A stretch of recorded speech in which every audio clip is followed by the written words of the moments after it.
Details మాకు చెప్పండి. First utmost hot seat Pithapuram. నిన్నటికి నిన్న పవన్ కళ్యాణ్ గారు అక్కడ వెళ్ళిన తర్వాత జరిగిన హైపు, అక్కడికొచ్చిన జనాలు, ఆ సమీకరణ చూసిన తర్వాత నా గెలుపు నల్లేరు మీద నడక అనే ఫీలింగ్‌లో ఆయన ఉన్నట్టు కనిపించింది. వంగ గీతకి, పవన్ కళ్యాణ్‌కి ఉన్న పాజిటివ్స్, నెగెటివ్స్ ఏంటి? ఎవరు గెలుస్తారక్కడ? ఇక్కడ పిఠాపురం అనేటువంటిది కర్మ పిపాక ప్రాంతం. అది హ్మ్. ఏ జ్యోతిష్యుడైనా కూడా ఆంధ్రప్రదేశ్లో ఎవరి జాతకాన్ని రాయాలన్నా, ఎవరి ఫలితాలు చెప్పాలన్నా హ్మ్. పిఠాపురంలో సూర్యోదయమైనటువంటి సూర్యోదయ సమయాన్నే ప్రామాణికంగా తీసుకునేటువంటి సాంప్రదాయ విధానం మొదటి నుంచి మనకు ఉంది. హ్మ్. అంటే కుంతి మాధవ స్వామి గుళ్ళో దేవాలయంలో గంట కొట్టితేనే పిఠాపురంలో ఉన్నటువంటి కుక్కుటేశ్వర స్వామి దేవాలయంలో కోడిపుంజు శివలింగం మీద వెళ్ళి కొక్కరొక్కు అని అరిస్తేనే ఆంధ్రప్రదేశ్లో సూర్యోదయం అవుతుంది. ఓకే. ఇది చాలా మంది తెలియని రహస్యం. హ్మ్. కుంతీదేవికి మోక్షం పొందినటువంటి ప్రాంతం అది. ఓహ్! శ్రీకృష్ణుడు అడుగుతాడు, అత్త నీకేం కావాలో కోరుకో అంటాడు. నాకు ఎప్పుడు కష్టాలే కావాలని కోరుకుంటుంది. అదేంటత్త అందరూ అని గురి ఇలా అంటే, కష్టం అనేది ఉంటే కదా నువ్వు నాకు కనపడేది, కాబట్టి నాకు కష్టాలు ఉండాలి, నువ్వు కంటికి కనపడాలి. ఎందుకంటే కుంతి మోక్షస్థానం అంటారు దాన్ని. అందులో పాదగయ, గయ ప్రాంతం, కుక్కుటేశ్వర స్వామి చిత్తం పురోహితిక అమ్మవారికి దివ్యస్థలం అది. ఇలాంటి ప్రాంతంలో పిఠాపురం చరిత్రలో 1951 నుంచి 2019 వరకు స్థానికులకు మాత్రమే అక్కడ విజయ అవకాశాలు ఎక్కువ ఉంటాయి. రెండోది, అక్కడ వంగా గీత గారి యొక్క జాతకంలో భాగ్యస్థానం, లాభస్థానం, రాజ్యస్థానాల్లో బలమైనటువంటి గ్రహం ఉండడం, ఆమె ఓపికకి, సహనానికి, ఆమె రాజకీయంగా ఎదిగినటువంటి చరిత్ర, చరిష్మా ఉన్న వ్యక్తి. అంతటి రాజశేఖర రెడ్డి హయాంలోనే ప్రజారాజ్యం పార్టీ నుంచి గెలిచిన వ్యక్తి. ఒక సామాన్య కార్యకర్తగా, ఒక జడ్పీటీసీ చైర్మన్గా మొదలైనటువంటి ఆమె ప్రహసనం ఈ సంవత్సరానికి బలమైనటువంటి గ్రహస్థితులు ఉంటాయి. ఇక్కడ 36,000 ఓటు బ్యాంక్, దేవాంగ, పద్మశాలి ఉన్నటువంటి ఓటు బ్యాంక్. ఈ ఓట్ బ్యాంక్ మొత్తం కూడా ఈ 36,000 ఓటర్లు ఎవరైతే ఉన్నారో వంగా గీత గారిని తన తోబుట్టువుగా భావించేటువంటి స్వభావం కలిగినటువంటి వ్యవస్థ. మంచికి కానీ చెడుకు కానీ ఏ రోజు ఇంటికి వెళ్ళినా తలుపు తట్టి పలకరించేటువంటి మనస్తత్వం. ఆమెను ఓడించడానికి పవన్ కళ్యాణ్ గారిని అక్కడ పెట్టడం, ఆయన కేవలం కాపు సామాజిక వర్గ ఓట్లను ఎంచుకోవడం, టోటల్గా అతనికి అది మైనస్. ఇప్పుడు నిన్న మనం చూసాం, నిన్న మధ్యాహ్నం కార్యకర్తలందరూ ఆయన కలవడానికి వెళితే సెక్యూరిటీ గార్డ్స్ కొట్టి పంపించారు వాళ్ళు. అంటే పవన్ కళ్యాణ్ పిఠాపురంలో గెలిస్తే పిఠాపురం సంబంధించినటువంటి అంశాలు ఏదైనా మాట్లాడాలంటే ఆయన హైదరాబాదు వారి ఫామ్ హౌస్లో కానీ లేదా షూటింగ్ సెట్లో కానీ పలకరించే అవకాశాలు ఉంటాయి. రెండోది, ఓపిక, సహనము, నిబద్ధత, నిజాయితీ, శుక్రగ్రస్త జాతకుడు పవన్ కళ్యాణ్ గారు. సో ఇక్కడ పవన్ కళ్యాణ్ గారికి అక్కడ తిరిగి మరలా గడ్డు కాలమే గోచరిస్తోంది.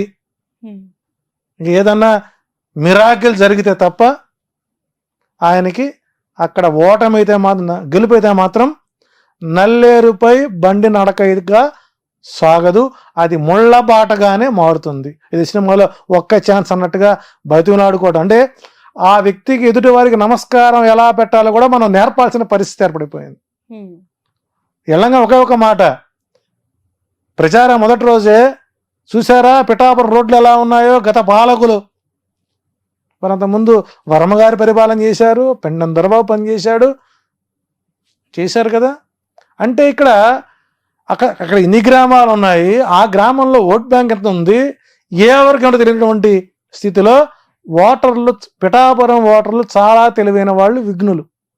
కాబట్టి పవన్ కళ్యాణ్ గెలిపించుకొని సినిమా షూటింగ్ల కోసం తిరగాల్సిన అగస్త్యం రాకూడదు అనుకునే వాళ్ళందరూ కూడా వైసీపీకే ఓటేసే అవకాశాలు ఉంటాయి. రెండోది ఇక్కడ లాజిక్ మనం మిస్ అవ్వకూడదు. ఇక్కడ పవన్ కళ్యాణ్ ఇక్కడ స్థానికంగా పాతుకుపోతే వర్మకి లైఫ్ రాజీ జీతం ఎక్కడి నుంచి వస్తుందండి?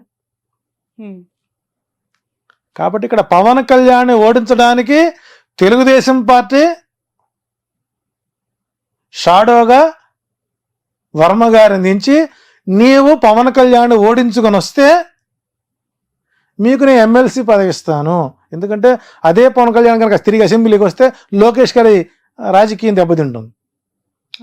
సో ఇక్కడ స్వార్థపూరితమైనటువంటి కుట్రకోణంలో ఆర్జీవి గారికి మరొక వెన్నుపోటు చరిత్ర 3వ ఎపిసోడ్కి అవకాశాలు ఎక్కువ ఉంటాయి. కాబట్టి పవన్ కళ్యాణ్ ఓటమి తేలికైన, గెలుపు మాత్రం నల్లేరుపై బండినడక మాత్రం కాదు. అవకాశం స్థానికంగా ఉన్నటువంటి వ్యక్తులకే వాళ్ళు పిఠాపురంలో గెలుపుకి అవకాశాలు ఎక్కువ ఉంటాయి.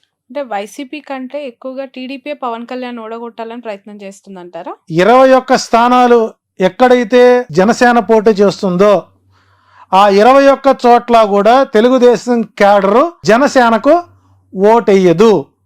ఇందాక 44 స్థానాలు చెప్పాను నేను. ఈ 21 స్థానాల్లో కూడా టీడీపీ వాళ్ళు వైసీపీని గెలిపిస్తారు 65. సో కాబట్టి అసాధ్యమైనటువంటి ప్రయత్నం చేశాడు. ఇదే పిఠాపురం కాకుండా కాకినాడ గనక వెళ్ళినట్లయితే పవన్ కళ్యాణ్ అసెంబ్లీలో అడుగుపెట్టేవాడేమో. సో ఏదైనా సరే ఆయన రాజకీయ చరిత్ర ఎలక్షన్ అయిన తర్వాత జనసేన ఆంధ్రప్రదేశ్లో కనుమరుగయ్యే అవకాశం ఉంది. బీజేపీలో మెర్జ్ అవ్వడానికి అవకాశాలు ఎక్కువ ఉన్నాయి. రైట్. నెక్స్ట్ క్వశ్చన్, అంటే నెక్స్ట్ అంతే ఉత్కంఠగా ఉన్న మరొక నియోజకవర్గం హిందూపూర్. అక్కడ ఇప్పటి వరకు టీడీపీ జెండా తప్ప ఇంకొక జెండా ఎగరలేదు. టీడీపీ కంచుకోటగా భావించే నియోజకవర్గం. అక్కడ ఒక మహిళని జగన్ రంగంలోకి దించారు, దీపిక. సో బాలయ్య గారికి ఎట్లా ఉంది విజయ అవకాశం? అంటే ఆయనే పెద్ద జ్యోతిష్యుడు, ఆయనకన్నీ తెలిసినవాడు. గత చరిత్ర మొత్తం చూసినట్లయితే ఆయన ఆ నియోజకవర్గాన్ని ఎప్పుడు కూడా చూసినవాడు కాదు. భూ కబ్జాలు, సెటిల్మెంట్లు, పిఏలే రాజ్యపాలన చేసేవారు. కాబట్టి ఈ మధ్యకాలం 4-5 సినిమాలు మళ్ళీ ఆయన్ని ఫేమ్లో తీసుకొచ్చిన. అంటే గతంలో ఎప్పుడూ జగన్మోహన్ రెడ్డి గారు హిందూపురంపై దృష్టి పెట్టలేదు. కారణం ఏంటంటే ఇప్పటికి కూడా బాలకృష్ణ ఫ్యాన్స్ అసోసియేషన్కి జగన్మోహన్ రెడ్డి గారు కడప జిల్లాకి ప్రెసిడెంట్కి రాజీనామా చేయలేదు దానికి. ఓకే. సో ఆయన ఎప్పుడు కూడా బాలకృష్ణ గారిని ఎప్పుడు ఒక మాట అన్నారు అసెంబ్లీలో కూడా. మధ్యలో కొన్ని మాటలు అన్నారు చివరిలో. కానీ ఈసారి అక్కడ త్రిముఖ వ్యూహం జరుగుతుంది. స్వామి పరిపూర్ణానంద గారి ఎఫెక్ట్ బాలయ్య బాబుకు ఇబ్బందికరంగా మారుతుంది. సో కాబట్టి ఈసారి హిందూపురం నియోజకవర్గంలో ఉన్నటువంటి వ్యక్తులు తన్నులు తినకుండా, కొట్టించుకోకుండా ప్రయత్నం చేసుకోవాలి. ప్లస్ స్థానికంగా ఉండేటువంటి వ్యక్తులను ఎప్పుడైతే మనం ఆదరిస్తామో మనకు అందాల్సిన ప్రతి సమస్యలు అక్కడ పరిష్కారం అవుతాయి. సో బాలయ్య బాబు గారి జాతకం కూడా ఈసారి కాస్త వ్యతిరేకత మూట కట్టుకున్నా ఆయన లక్ష్మీనరసింహోపాసకుడు కాబట్టి వైసీపీ విజయానికి, హిందూపురం టీడీపీ విజయానికి కేవలం అతి తక్కువ ఓట్ షేర్తో బాలకృష్ణ బయట పడవచ్చు. ఇంకేదైనా వ్యూహాత్మకంగా పరిపూర్ణానంద, ఎందుకంటే ఆయనకి అక్కడ ఓట్ బ్యాంక్ ఎక్కువ అండి. హిందూపురంలో కొన్ని వేల కుటుంబాలు పరిపూర్ణ దాసోహం చేసేటువంటి పరిస్థితి ఉంది. సో ఆయన ఎఫెక్ట్ అక్కడ బాగా పడుతుంది కాబట్టి మెజారిటీని తగ్గించగలుగుతారేమో కానీ